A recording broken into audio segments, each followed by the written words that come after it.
following announcement has been paid for by Big F Pictures.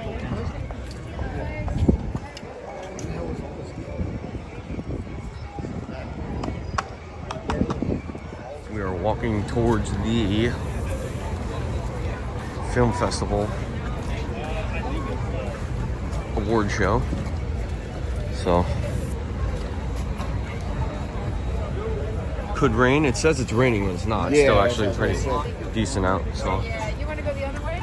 but it is still super packed. Just people all over the place. Give it 2 hours. So we will get back at it The convention center, I might just go. when we get inside and see what's going on. Hopefully we can get a seat because we're pretty close to showtime. Oh wow, look at this. New car. One owner, extra clean. It's one owner. International Independent Film Festival.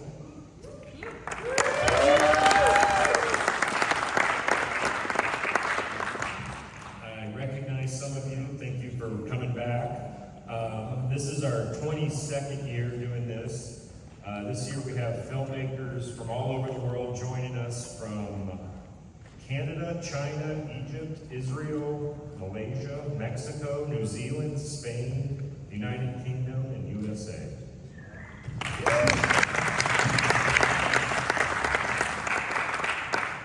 Our festival features films from 7 different genre categories: action, adventure, animation, comics-oriented, documentary, horror, suspense, humor, and sci-fi fantasy. Just a brief history of the festival. It started in 2001 by Gary Sassman, who was the former programming director at Comic-Con. He told me the story that he stumbled across one of those plastic white mailboxes in the office one day, and it was full of VHSs. He asked the receptionist what those were, and the receptionist said, "Oh, those are just films that people send to Comic-Con." And Gary said, "Do we ever show them anywhere?" And he said, "I don't know." And, so Gary asked the films department, "You guys show any of those films people send us?" And he said, "No, we only show 16 millimeter. So Gary took some of them home. He watched a few of them. He was impressed by the quality of a lot of them, and that was sort of the genesis of the first Film Fest Friday. It wasn't a festival, it was just a selection of films. Then in 2002, it became a 4-day festival. In 2005, it became a juried event. There's no cost to submit your film to the Independent Film Festival. We accept films October through February. We have a dedicated group of staff and volunteers, some of which are back here today.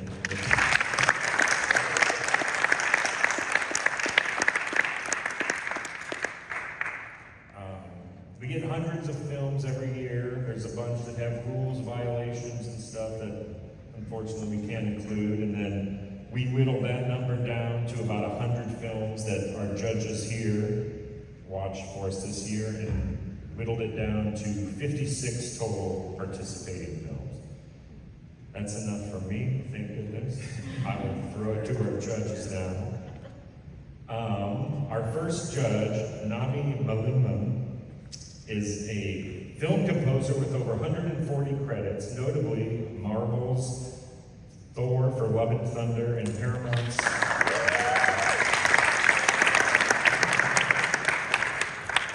not to forget Paramount's Star Trek Strange New World.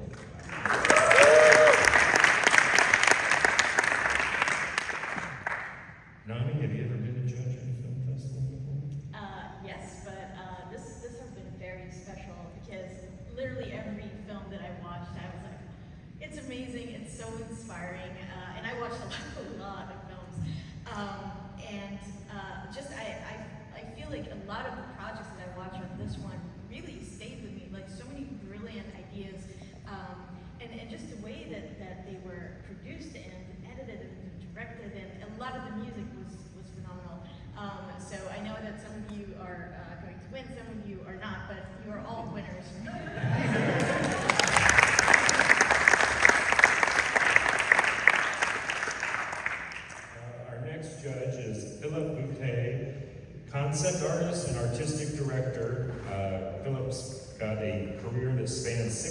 years. He's the CEO and co-founder of 9B Collective, the first Black concept art studio.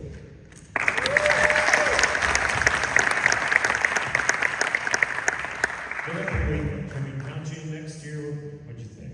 Oh, I had a great time. I've judged not really film festivals so much as like concept art things and stuff like that. But what I enjoyed about it is I've been in this industry since I was 2 or 3 years old as an actor first, and then now as a concept artist. And one of the things that I've always seen that you guys should all be proud of is that you finished your film. It's the truth. Just finishing an idea or finishing something and putting it out in the world is so important, but also it's the hardest thing to do. So there's a lot of people that will judge and say things about things or whatever, but my question is always like, well, did you finish it? Did you finish something? And oftentimes too, one of the things that I've learned, especially as a professional, is that you're always kind of pushing to, I think that there's this thing where you're like, I have to put out the best thing, right? And so you kind of hold it, and you're trying to wait and wait and wait, and meanwhile, there's someone out there who's just like, I don't know what I'm doing, but I'm gonna put it out, and they do, right? So it's like the key thing is to put out what you're gonna do, and I really enjoy watching all of the films for that reason, just knowing that people had ideas, they followed them, they finished.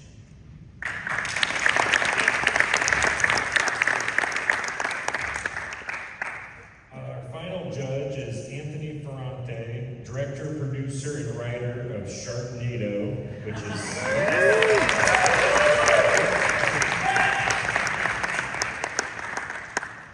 which of course is celebrating its 10th anniversary this year and had a jam-packed panel last night. So thank you for coming to Comic-Con. You're welcome. Anthony also directed all of the Sharknado films, the film Nix and the upcoming Butch Cassidy and the Wild Bunch. What'd you think, Anthony? I was actually watching a lot of these when I was doing a movie, so at night I would go back and take in everybody's shorts. And then I've submitted stuff to festivals before. I didn't know what to expect when you're going to sit down and watch this stuff. And there's just way too much talent. And being on the other side of submitting and maybe you don't get something, you go, okay, well, what was the competition on stuff? Everybody's the same here. There's just too much greatness that we saw. And so not everybody's going to get something, but because you submitted and we all saw it, you have to know we appreciated everything that you did. The animation stuff blew me away. There were so many amazing animated, the live action, the humor, the quality that went into this. When I started doing it, making short films, I had limitations because I didn't have a lot of tools. And now the tools are caught up, so anybody can do it, but also anybody can do it and they can actually excel at doing amazing things with very little money. So it's an accomplishment to finish anything, and it's an accomplishment to put anything out there.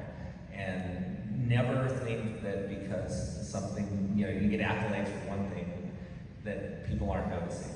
So, you finish it like you said, and that unto itself is the biggest gift for this stuff, and then just keep making things. I worked in this industry for a very long time doing journalism, makeup effects. I did 3 films before Sharknado blew up. And if nothing blew up, I still had people that like the things that I did. If you affect one person with something that you do, that's the win. And if everybody else hates what you've done, you've got that one person that had an effect. And I grew up in a small town in Northern California, and I loved movies, and that was my juice. And I'd go every Friday, Saturday, watch everything and absorb it, and that made me happy.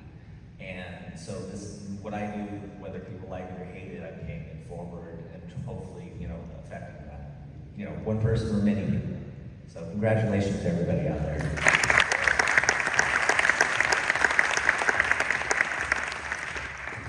All right, let's give out some awards. Our first category is Best Action Adventure. And if I call your name, all right, feel free to come on up. If you want to say a few words, feel free. If you got your crew with you or whoever, you can come up too.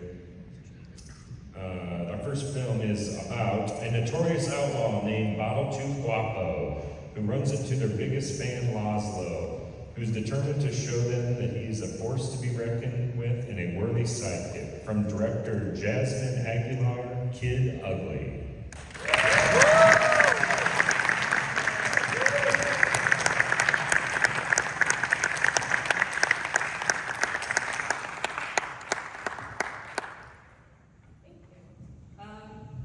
Thanks, guys. Fastest movie I've ever made. Had 3 months to make it, and I cut it, so it was crazy. Pre-production and delivery, but yeah, it means a lot. Thank you guys so much. I thank you.